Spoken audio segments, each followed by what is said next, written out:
स्वागत है दोस्तों आज के मुख्य समाचारों में। आज देश और दुनिया से कई अहम और बड़ी खबर आ रही है दोस्तों। बात करेंगे हर खबर पर विस्तार से दोस्तों। बताएंगे पीएम मोदी के मन की बात को यूट्यूब पर सबसे ज्यादा डिसलाइक क्यों किया गया। दोस्तों राम मंदिर पर डिप्टी सीएम के आरोप पर आरजेडी का पलटवार। कहा राम नाम जपना सारा वोट अपना अब नहीं चलेगा। ओवैसी ने सरकार पर निशाना साधा। कहा कोरोना संकट से निपटने के लिए सरकार को कोई चिंता नहीं। दोस्तों बात करेंगे इस पर विस्तार से।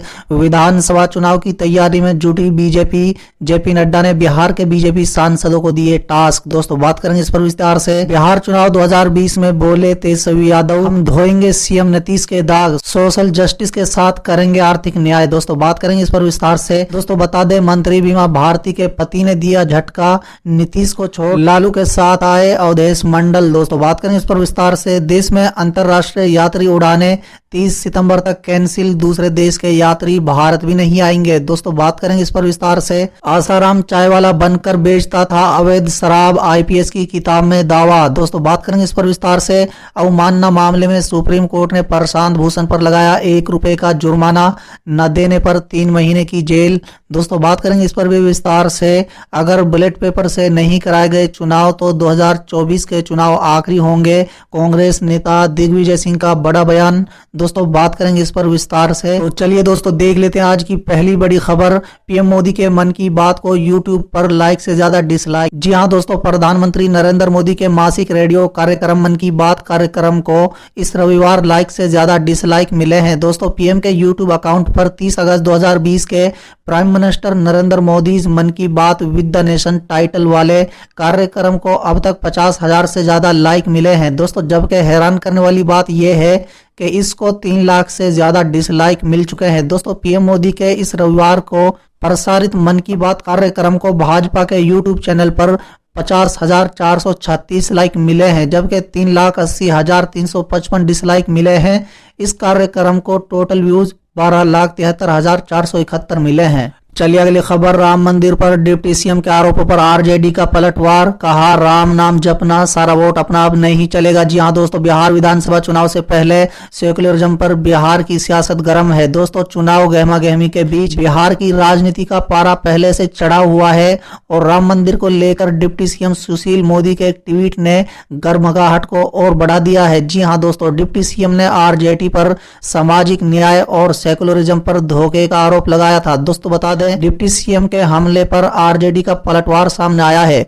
दोस्तों आरजेडी प्रवक्ता मृत्युंजय तिवारी ने कहा है कि आरजेडी के लोग आरजेडी मर्यादा पुरुषोत्तम श्री राम के आचरण का पालन करते हैं। राम के नाम का राजनीतिक फायदा लेने की कोशिश बीजेपी वालों ने की है। दोस्तों साथ ही आरजेडी ने कहा है कि बीजेपी को झारखंड और दिल्ली से राम ने उखाड़ कर फेंक दिया, अब बिहार की बारी है, राम नाम जपना सारा वोट अपना अब नहीं चलेगा। चलिए अगली खबर। ओवैसी ने सरकार पर निशाना साधा। कहा कोरोना संकट से निपटने की कोई चिंता नहीं। जी हां दोस्तों, सांसद असदुद्दीन ओवैसी ने केंद्र सरकार पर निशाना साधते हुए कहा कि उसे कोरोना संकट से उत्पन्न हालात जैसे नौकरी जाने और अन्य समस्याओं से निपटने की चिंता नहीं है। दोस्तों आगे ओवैसी ने कहा है कि देश में 1 करोड़ 8 लाख लोग वेतन नहीं मिल रहा है और करीब 8 करोड़ दिहाड़ी श्रमिकों का काम छूट गया है। एक जनसभा को ऑनलाइन संबोधित करते हुए ओवैसी ने कहा है कि लॉकडाउन के कारण 10 करोड़ बच्चे मिड डे मील से वंचित हो गए हैं। इसके लिए उन्होंने सरकार को जिम्मेदार ठहराते हुए कहा कि प्रधानमंत्री नरेंद्र मोदी ने बिना सोचे समझे और असंवैधानिक लॉकडाउन लगाकर इन समस्याओं को आमंत्रित किया है। चलिए अगली खबर। विधानसभा चुनाव की तैयारी में जुटी बीजेपी। जेपी नड्डा ने बिहार के बीजेपी सांसदों को दिए टास्क। जी हां दोस्तों, बता दें अगले कुछ महीनों में बिहार में होने वाले विधानसभा चुनाव की तैयारी को लेकर बीजेपी अध्यक्ष जेपी नड्डा ने बिहार के पार्टी के सांसदों के साथ बैठक की। बैठक में आगामी चुनाव पार्टी अध्यक्ष ने सभी सांसदों से 5 सितंबर तक अपने अपने क्षेत्र के फीडबैक देने के लिए कहा है। दोस्तों जेपी नड्डा ने सभी सांसदों से कहा है कि सिर्फ अपने क्षेत्र ही नहीं बल्कि आसपास के विधानसभा का सियासी आकलन भी फीडबैक में है। चलिए अगली खबर। बिहार चुनाव 2020 बोले तेजस्वी यादव, हम धोएंगे सीएम नीतीश के दाग, सोशल जस्टिस के साथ करेंगे आर्थिक न्याय। जी हां दोस्तों, बिहार विधानसभा चुनाव से पहले बिहार के सियासत में बयानबाजियों का दौर जारी है। एक तरफ पार्टियां जोड़ तोड़ में लगी हुई हैं तो दूसरी तरफ एक दूसरे पर आरोप प्रत्यारोप का दौर भी जारी है। दोस्तों बता दें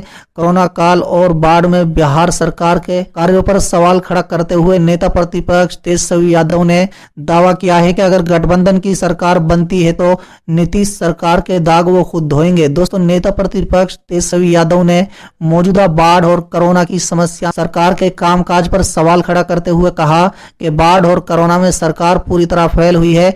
बाढ़ग्रस्त इलाकों में ना तो राहत कार्य हो रहे हैं और ना ही कोरोना के बचाव में काम किया जा रहा है। चलिए अगली खबर। मंत्री बीमा भारती के पति ने दिया झटका, नीतीश को छोड़ लालू के साथ अवधेश मंडल। जी हाँ दोस्तों, बीमा भारती के पति अवधेश मंडल की पहचान बाहुबली के तौर पर होती रही है और उन्हीं के बलबूते पर बीमा भारती ने राजनीति में कदम रखा था। दोस्तों बता दें, बीमा भारती रुपेली से चुनकर विधानसभा आती है और लगातार नीतीश कैबिनेट में उन्हें मंत्री बनाया गया है दोस्तों। लेकिन अब उनके पति अवधेश मंडल ने लालू यादव के साथ जाने का फैसला कर लिया है। दोस्तों, अवधेश मंडल ने कहा है कि उनकी बातचीत लालू यादव से हो गई है और वो अगला चुनाव आरजेडी के साथ लड़ेंगे। चलिए अगली खबर। देश में अंतर्राष्ट्रीय यात्री उड़ानें 30 सितंबर तक कैंसिल, दूसरे देश के यात्री भारत भी नहीं आएंगे। जी हाँ दोस्तों, देश में 1 सितंबर से अनलॉक 4 शुरू हो रहा है। 1 सितंबर से 30 सितंबर तक जारी अनलॉक 4 में भी अंतर्राष्ट्रीय उड़ानों को भी अनुमति नहीं दी जाएगी। दोस्तों, यात्री ना ही देश के बाहर सफर कर सकते हैं और ना ही दूसरे देश के यात्री अपने देश में आ सकते हैं। हालांकि सरकार की ओर चलाए जा रहे विशेष विमान की सेवा जारी रहेगी। दोस्तों बता दें, कोरोना के बढ़ते मामलों को देखते हुए स्कूल और कॉलेज को फिलहाल 30 सितंबर 2020 तक बंद रखने का फैसला किया गया है। चलिए अगली खबर। आसाराम बाबू चाय वाला बनकर बेचता था अवैध शराब, आईपीएस की किताब में दावा। जी हाँ दोस्तों, रेप का दोषी आसाराम कभी चाय वाला बनकर अवैध शराब की तस्करी करता था।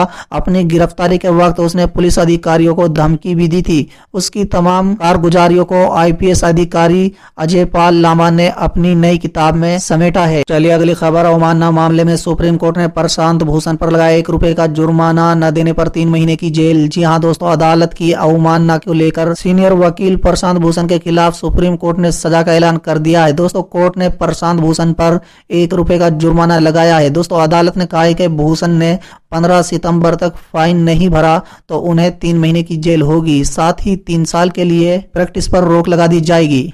चलिए अगली खबर। अगर बैलेट पेपर से नहीं कराए गए चुनाव तो 2024 के चुनाव आखिरी होंगे। दोस्तों, कांग्रेस नेता दिग्विजय सिंह का बड़ा बयान।